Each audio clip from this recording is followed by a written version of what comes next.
किशन सोनपुर गांव में एक छोटा सा ढाबा चलाता था। इस काम में उसकी पत्नी कमला भी पूरा साथ देती थी। कमला और किशन दोनों मिलकर सुबह से शाम तक अपने ढाबे पर काम करते और जो पैसे बचते उनसे अगले दिन का सामान खरीदते और बाकी से घर का गुजारा करते। ऐसे ही दिन बीत रहे थे। गर्मियां आने वाली थी। गांव के पास जो और दूसरे बड़े ढाबे और होटल थे, उन सब ने अपने ढाबे और होटल में बढ़िया एयर कंडीशनर लगवा दिए थे ताकि गर्मियों में भी ग्राहकों की भीड़ लगी रहे। इस कारण अब किशन के ढाबे पर ग्राहकों ने आना बंद कर दिया। अब ज्यादातर ग्राहक दूसरे ढाबों में ही जाकर खाना खाने लगे। इस कारण किशन की आमदनी बिल्कुल ना के बराबर हो गई। कमला, अब तो ढाबे पर ग्राहकों की भीड़ लगनी बंद हो गई है। एक भी ग्राहक रोटी खाने के लिए नहीं आता। सबको इसी ढाबों में खाने की आदत हो गई है। और वैसे भी गर्मी के मौसम में कौन भला हमारे इस छोटे से पुराने ढाबे पर खाना खाएगा। सबको एसी की ठंडी हवा में खाना खाना अच्छा लगता है, पर हमारे पास तो इतने पैसे भी नहीं है कि हम बड़ा और महंगा एसी लगवा सकें। कैसे गुजारा चलेगा कमला, कुछ समझ नहीं आ रहा है। इसी बात को लेकर तो मुझे भी चिंता हो रही है। ग्राहक नहीं आते तो खाना भी रोजाना का खराब हो रहा है। हमारा तो बहुत नुकसान हो जाएगा। अब तो थोड़े से ही पैसे बचे हैं जिनसे सिर्फ एक दाल और रोटी बना सकते हैं। उसके अलावा हम कुछ नहीं बना सकते। किशन भाई, गर्मी में यहाँ बैठकर खाना बहुत मुश्किल है। आज तो मैं गलती से बैठ गया, नहीं तो अब तो मैं एसी वाले ठंडे ढाबे में ही खाना खाऊंगा। वहाँ थोड़े पैसे ज्यादा होते हैं पर आराम से खाना तो खा लेते हैं। लाओ, कितने पैसे हो गए? 50 रुपए। ये लो, और इस ढाबे का कुछ करो और साथ में एसी ढाबा करो इसे, नहीं तो कोई खाना खाने नहीं आएगा। दिन पर दिन किशन और कमला परेशान रहने लगे। अब तो इक्का दुक्का ही ग्राहक उनके ढाबे पर आता। इस कारण किशन ने सिर्फ एक दाल और रोटी बनानी शुरू कर दी, क्योंकि बाकी चीजें अगर वो बनाए तो ग्राहक नहीं आए तो खराब हो जाएंगी और फिर पैसे भी तो चाहिए। इसी कारण वो जैसे तैसे अपना ढाबा थोड़ा बहुत चला रहा था। कमला, आज बस 250 रुपए की कमाई हुई है। अब तो कोई रास्ता ही नजर नहीं आ रहा है। मुझे लगता है हमें अपना ढाबा बंद करना होगा। किशन के ढाबे के सामने एक बहुत बड़ा ढाबा था। वहाँ ग्राहकों की भीड़ लगी रहती थी, क्योंकि इस साल ही वहाँ के मालिक रघु ने बहुत ही बढ़िया मरम्मत करवाकर ढाबे में एसी लगवा दिया था। क्या बात है किशन, आज भी तेरे ढाबे पर कोई नहीं आया? एक काम कर, ढाबे पर ताला लगा दे। अब तेरा ढाबा नहीं चलने वाला। इतनी भारी गर्मी में एसी के बिना कोई खाना खाने नहीं आएगा। और तेरे पास इतने पैसे नहीं है कि तू मेरी तरह इतना महंगा एसी लगवा सके। और मैंने एक नहीं 2-2 एसी लगवाए हैं, तब जाकर अच्छी कमाई हुई है। किशन और कमला ने सोच लिया था कि अब इस ढाबे को बंद कर देंगे। थोड़ा बहुत राशन रखा था, जिससे उन्होंने आज का ढाबे का खाना बना लिया था। कमला, ये दाल और रोटी जो बनाई है बस आज की बेच लेते हैं, कल से ताला लगा ही देंगे। कोई फायदा दिखाई नहीं दे रहा है। हाँ, मैंने जो दाल बची थी वो बना दी है और थोड़ी बहुत तंदूर की रोटियां भी। उस दिन पूरा दिन कोई भी ग्राहक नहीं आता। दाल और तंदूर की रोटियां ऐसे ही रखी थी। कमला, मुझे लगता है अब कोई नहीं आएगा। रात के 9 बज रहे हैं, हमें घर चलना चाहिए। सामने रघु के ढाबे पर भीड़ लगी हुई है, तो भला यहाँ कौन आएगा? तभी किशन देखता है सामने रघु के ढाबे पर एक बहुत ही जरूरतमंद आदमी अपनी गर्भवती पत्नी के साथ कुछ मदद मांग रहा है। भैया, मेरी मदद करो। मेरी पत्नी की तबीयत बहुत खराब है। हम पर कुछ गुंडों ने हमला कर दिया। हमारी गाड़ी, मोबाइल, पर्स, कैश, जेवर सब लूट कर ले गए। हम शहर जा रहे थे, हमें नहीं पता कि इस रास्ते पर बदमाश हमें लूट लेंगे। ओ भाई, ये कोई खैराती धर्मशाला नहीं है जो तुम्हें मुफ्त में यहाँ रोक लूं। चलो जाओ यहाँ से। पता नहीं कहाँ कहाँ से आ जाते हैं। मुझे क्या पता, कोई चोर उचक्के लुटेरे हो तुम। आजकल किसी का कोई भरोसा नहीं है। ओए छोटू, इन्हें बाहर भेज और ढाबे का शटर गिरा दे। मैं घर जा रहा हूँ। ऐसा ना कहो, मेरी पत्नी की तबीयत सचमुच बहुत खराब है। बस कुछ देर आराम करके हम चले जाएंगे। अरे अरे, सुनो तो भैया, भैया सुनो तो। सुनो जी, अब खड़ा नहीं हुआ जा रहा। मुझे बहुत प्यास लगी है, थोड़ा सा कहीं से पानी ले लो। किशन और कमला उस व्यक्ति और उसकी पत्नी को देख रहे थे। किशन दौड़कर उनके पास जाता है। भैया जी, आप चिंता मत करो, आप मेरे साथ मेरे ढाबे पर चलो। आइए बहन जी, आप मेरे साथ आइए। किशन और कमला उस व्यक्ति को और उसकी पत्नी को अपने ढाबे पर ले जाते हैं। साहब, ये दाल और रोटी आप खा लो, यहाँ कोई चिंता वाली बात नहीं है। पता नहीं, हम तो पहली बार इस रास्ते से गुजर रहे थे। जंगल का रास्ता था और पता ही नहीं चला कि कब इन बदमाशों ने हमारी गाड़ी को रोक लिया। किसी तरह से उनसे रहम की भीख मांगकर मैं अपनी पत्नी को सुरक्षित बचा कर लाया। मुझे धन दौलत की कोई कमी नहीं है। बस मैं तो कुछ देर आराम करने के लिए वहाँ सामने के ढाबे से मदद मांग रहा था, पर उन्होंने तो मेरी बात पूरी सुने बिना ही मुझे मना कर दिया। मैं अगर आज कुछ देर वहाँ रुकता तो अगले दिन अपने नौकर के हाथ पैसे भिजवा देता। तुम बहुत भले हो, तुमने भी तो बिना जाने पहचाने आज हमारी मदद कर दी। अच्छा, तो तुम ये ढाबा चलाते हो? साहब, चलाता तो हूँ, पर आज मेरा इस ढाबे पर आखिरी दिन था। मैं इस ढाबे को बंद कर रहा था। शायद आपकी किस्मत में आज मेरे ढाबे की रोटी खाना लिखा था। किशन अपना सारा दुख उस व्यक्ति को बताता है। चिंता मत करो भाई, अब तुम्हें इस ढाबे को बंद नहीं करना पड़ेगा। मेरा नाम वीरेंद्र सिंह है, मैं शहर का जाना माना व्यापारी हूँ। मेरे पास भगवान का दिया सब कुछ है, बस एक औलाद की कमी थी, वो भी भगवान ने हमारी झोली में खुशियां देकर पूरी कर दी। आज मेरी पत्नी की तुमने बहुत मदद की है, अब उसकी तबीयत में भी सुधार है और हम पति पत्नी सुरक्षित घर पहुंच जाएंगे। इससे बड़ी और क्या बात होगी। सुषमा, अब तुम्हें कैसा लग रहा है?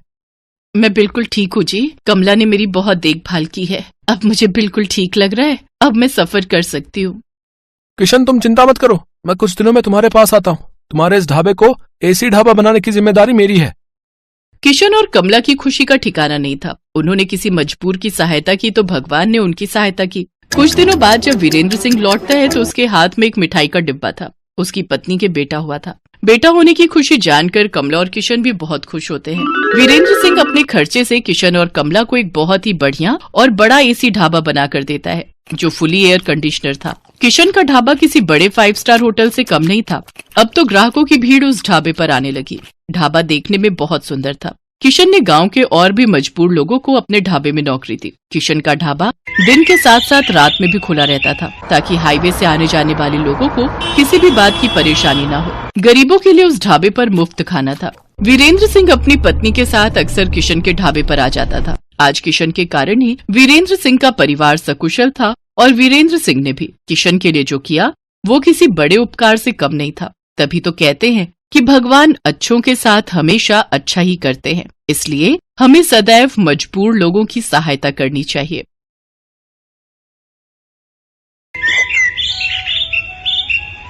छोटू, चल बेटा जरा जल्दी कर। वो 5 नंबर वाले टेबल पर कस्टमर बहुत देर से खाने का इंतजार कर रहा है और बाहर भी लाइन बढ़ती जा रही है। इतना लेट करेंगे तो सब बगल वाले होटल में चले जाएंगे। बस मालिक, 5 नंबर वाले का ऑर्डर तैयार है और यहाँ कुछ टेबल भी बस खाली होने वाली हैं, तो बाहर वाले कस्टमर्स अब अंदर आ सकते हैं। ये है सत्यभान और इसका होटल अतिथि देवो भव। जैसा इस होटल का नाम था, ठीक वैसा ही यहाँ का काम था। होटल के अंदर आने से पहले हर कस्टमर का तिलक किया जाता था और फिर बड़े ही सम्मान के साथ उसे बिठाकर खाना परोसा जाता था। इस अनोखे तरीके की वजह से ही सत्यभान का ये होटल बहुत मशहूर था और बड़ी दूर दूर से लोग यहाँ खाना खाने आते थे। होटल के खाने का बढ़िया स्वाद और यहाँ की साफ सफाई भी एक बड़ी वजह थी कि आसपास के कई होटलों और ढाबों को छोड़कर कस्टमर सत्यभान के पास ही आते थे। सर, मेरा नाम रमन है, मैं पब्लिक टाइम्स अखबार से आया हूँ, मुझे आपका इंटरव्यू करना है। अच्छा, हाँ, क्यों नहीं, आइए आइए। रुकिए, पहले मैं आपका तिलक करूंगा। हाँ, अब ठीक है, अब आप यहाँ आराम से बैठिए। छोटू, जल्दी से साहब के लिए गर्मा गर्म कचौड़ियाँ और बढ़िया चाय तो लेकर आ।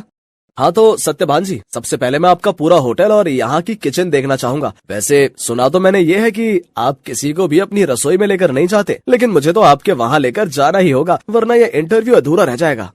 अरे बस वो बात ऐसी है कि आप तो जानते ही हैं, होटल के बिजनेस में सारा खेल खाने में इस्तेमाल होने वाले मसालों और रेसिपी का ही है और यहाँ मैंने और मेरे साथियों ने बड़ी मेहनत से ये सब तैयार किया है। अच्छा, लेकिन आपके यहाँ जो लोग काम करते हैं, मतलब आपके साथी, अगर उनमें से किसी ने धोखा दिया तो? नहीं नहीं, ऐसा तो हो ही नहीं सकता। यहाँ जितने भी लोग मेरे लिए काम करते हैं वो सब के सब मेरे गांव से ही हैं, यानी सब मेरा परिवार है। आज तक का रिकॉर्ड है, मुझे मेरा कोई साथी छोड़कर नहीं गया। ये तो वाकई बहुत बड़ी बात है। लेकिन अब तो आप इतने मशहूर हो गए, आपका होटल एक ब्रांड बन चुका है, तो लोग आपकी रसोई को अंदर से देखना चाहते हैं। आप चिंता मत कीजिए, मैं आपके मसालों और रेसिपीज का राज नहीं खोलूंगा, लेकिन रसोई के अंदर की कुछ फोटोज तो चाहिए होंगी आपके इंटरव्यू के साथ छापने के लिए। सत्यभान उस पत्रकार को समझाने की कोशिश करता है, लेकिन वो खुद ही उस पत्रकार की बातों में फंस जाता है। अखबार में अपना इंटरव्यू और फोटो छपने की बात से वो बहुत खुश था और इसी खुशी में वो बह गया और उस पत्रकार को उसने अपने होटल का एक एक कोना बहुत अच्छे से दिखाया। साथ ही अपनी रसोई में ले जाकर अपने सारे तौर तरीकों और रेसिपीज का भी अनजाने में खुलासा करता गया। वो पत्रकार होटल की लगभग हर चीज की तस्वीर ले रहा था। इंटरव्यू के दौरान उसने सत्यभान से कई सवाल पूछे, जिनके जवाबों में सत्यभान के सारे सीक्रेट खुलते जा रहे थे। अच्छा सत्यभान जी, बहुत अच्छा लगा आपसे मिलकर। इंटरव्यू के लिए शुक्रिया, अब मैं चलता हूँ। जी, आपका बहुत शुक्रिया। अब वैसे ये सब कब छपेगा अखबार में? बस यही 1-2 दिन में, मैं आपको फोन पर इन्फॉर्म करूंगा। इतना कहकर वो पत्रकार सत्यभान के होटल से बाहर निकलता है और कुछ दूर पहुंचते ही मुस्कुराते हुए अपने गले में पहना हुआ आई कार्ड उतारकर एक कूड़े के ढेर में फेंक देता है। बड़ा अक्लमंद समझता था खुद को, एक नंबर का बेवकूफ निकला ये तो। असल में ये आदमी कोई पत्रकार था ही नहीं, पास ही मौजूद एक दूसरे होटल के मालिक का रिश्तेदार था, जो पत्रकार बनकर सत्यभान के सारे सीक्रेट जानने के लिए उसके पास गया था। ये आदमी अपने मकसद में पूरी तरह से कामयाब हो चुका था। इधर सत्यभान रोज सुबह के अखबार में अपने इंटरव्यू के छपने का इंतजार कर रहा था। जा छोटू, देख तो अखबार आ गया होगा। अब तो पूरे 4 दिन हो लिए, आज तो पक्का अपनी फोटो छपी होगी।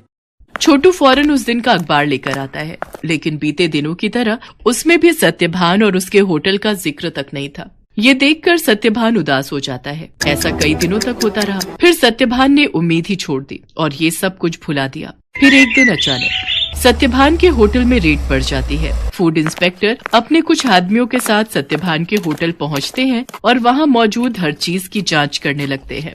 देखिए, हमें आपके होटल के खिलाफ शिकायत मिली है कि आप खाने में नकली सामान का इस्तेमाल करते हैं। ये कैसी बातें कर रहे हैं आप? सालों से मैं इस होटल को चला रहा हूँ, वो भी पूरी ईमानदारी से। अगर ऐसा है तो हमें यहाँ की तलाशी लेने दीजिए। चलिए हटिए यहाँ से। पूरी टीम होटल का कोना कोना छानने लगती है। तभी उन्हें किचन के पास एक छोटा सा दरवाजा दिखता है। फूड इंस्पेक्टर खुद इस दरवाजे को खोलकर अंदर जाते हैं तो उन्हें काफी मात्रा में नकली घी, तेल, नकली मसाले जैसी कई चीजें मिलती हैं। तो ये है तुम्हारी ईमानदारी का सबूत? हाँ, शर्म आनी चाहिए तुम्हें।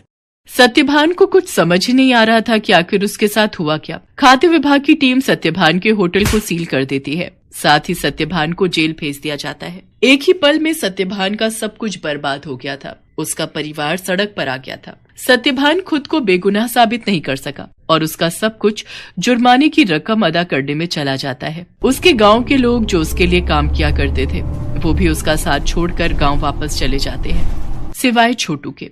चलो, तुम्हारी जमानत हो गई है। जमानत की बात सुनकर सत्यभान चौंक जाता है। वो बाहर आकर देखता है तो एक वकील के साथ खड़ा छोटू उसका इंतजार कर रहा था। छोटू, तूने ये सब कैसे किया बेटा? तेरे पास इतने पैसे कहाँ से आए? मैं तो बिन माँ बाप का एक लावारिस था मालिक। आपने मुझे सहारा दिया था तो मैं आपको इस हाल में अकेला कैसे छोड़ देता? आपको याद है, मैं हर महीने की तनख्वाह से कुछ पैसे जोड़ता था अपनी आगे की पढ़ाई के लिए। बस वही आज काम आ गए। छोटू की बात सुनकर सत्यभान की आंखों में आंसू आ जाते हैं और वो छोटू को गले लगा लेता है। लेकिन अभी भी सब कुछ ठीक नहीं हुआ था। शहर भर में सत्यभान का नाम खराब हो चुका था। इसलिए सत्यभान अपने परिवार और छोटू के साथ शहर छोड़कर अपने गांव चला जाता है। वहां बांस के बड़े बड़े जंगल थे जिनके बीचों बीच एक छोटी सी झोपड़ी बनाकर सत्यभान और उसका परिवार रहने लगता है। सत्यभान के पास गुजर बसर के लायक भी पैसे नहीं थे, इसलिए उसे कुछ तो करना ही था। तभी एक दिन उसने गांव के एक बच्चे को एक आधे कटे बांस में कुछ खाते हुए देखा। सत्यभान उस बच्चे के पास गया और उससे बोला, बेटा, ये क्या खा रहे हो? ये हरे बांस का अचार है और ये रोटी है। ये बर्तन, ये भी बांस से बना है। वो यहाँ गांव में बांस ही सबसे ज्यादा उगता है ना, तो हम लोग इसी का ज्यादा से ज्यादा इस्तेमाल करते हैं। उस बच्चे की बात सुनकर जैसे सत्यभान के दिमाग के घोड़े दौड़ने लगे। उसने फौरन छोटू को अपने पास बुलाया और उसे कुछ समझाने लगा। फिर अगले दिन तड़के सुबह ही वो छोटू के साथ बांस के जंगल में गया और ढेर सारी बांस की लकड़ियां काट कर ले आया। सत्यभान और छोटू दिन रात लगे रहे और देखते ही देखते उन दोनों ने सिर्फ बांस की मदद से पूरा का पूरा होटल बनाकर तैयार कर लिया, जहां दीवारें भी बांस की थीं और सारे बर्तन भी। अब सवाल ये था कि इस होटल में पकेगा क्या? मालिक, आप चिंता मत कीजिए, हमें जाकर सब लोगों से बात करनी चाहिए जो शहर में अपने साथ काम करते थे। मुझे विश्वास है कि वो सब हमारा साथ जरूर देंगे। छोटू की बात मानकर सत्यभान अपने गांव के लोगों से बात करता है। धीरे धीरे गांव के कई लोग उसकी मदद के लिए आगे आते हैं। कई लोग उसे मुफ्त में राशन देते हैं, जिसके साथ हरे बांस का इस्तेमाल करके सत्यभान और छोटू होटल के लिए खाना बनाते हैं। और इस तरह एक बार फिर सत्यभान का होटल चल पड़ता है। लेकिन हालात अब पहले से बहुत अलग थे। कई दिनों तक सत्यभान के होटल में एक भी ग्राहक नहीं आता।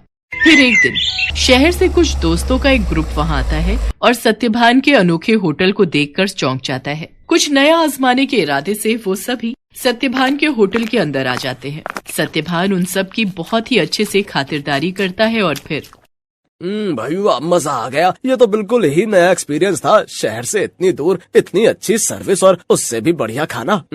सच में बहुत अच्छा लगा यहाँ आकर। और सबसे बड़ी बात, मुझे तो पता ही नहीं था कि बांस को भी खा सकते हैं, वो भी इतने अलग अलग रेसिपीज में। सत्यभान के खाने और अलग किस्म के होटल की तारीफ वो सभी दोस्त अपने दूसरे दोस्तों से जाकर करते हैं, जिसके चलते और भी लोग खास तौर पर सत्यभान के होटल में खाना खाने वहां पर आते हैं। सत्यभान की सर्विस और खाना बहुत जल्दी अपना पहचान बना रहा था। लोग शहर के हाई फाई होटल छोड़कर सत्यभान के पास गांव में आ रहे थे। धीरे धीरे सत्यभान की गाड़ी पटरी पर आने लगती है और उसके पुराने साथी जो गांव में ही थे वो भी उसके पास काम पर लौट आते हैं। मालिक, भगवान की दया से अब सब ठीक हो रहा है, लेकिन अब तक ये समझ नहीं आया कि आखिर वो सब नकली सामान उस दिन अपने होटल में आया कहाँ से। ये पहेली तो सच में सुलझानी ही होगी छोटू। मुझे लगता है मुझे कुछ करना चाहिए। सत्यभान के पास अब इतने पैसे जमा हो चुके थे कि वो अपने खिलाफ रची गई साजिश की जांच करवा सकता था। वो अपने केस को रीओपन करवाता है और एक प्राइवेट डिटेक्टिव की मदद से सारा सच बाहर निकलवाता है। असल में रमन जो सत्यभान के पास पत्रकार बनकर आया था, ये सब उसके और उसके रिश्तेदार की सांठगांठ थी, जो सत्यभान के पुराने होटल के पास ही अपना होटल चलाता था। साथ ही सत्यभान की तरक्की से जलता भी था।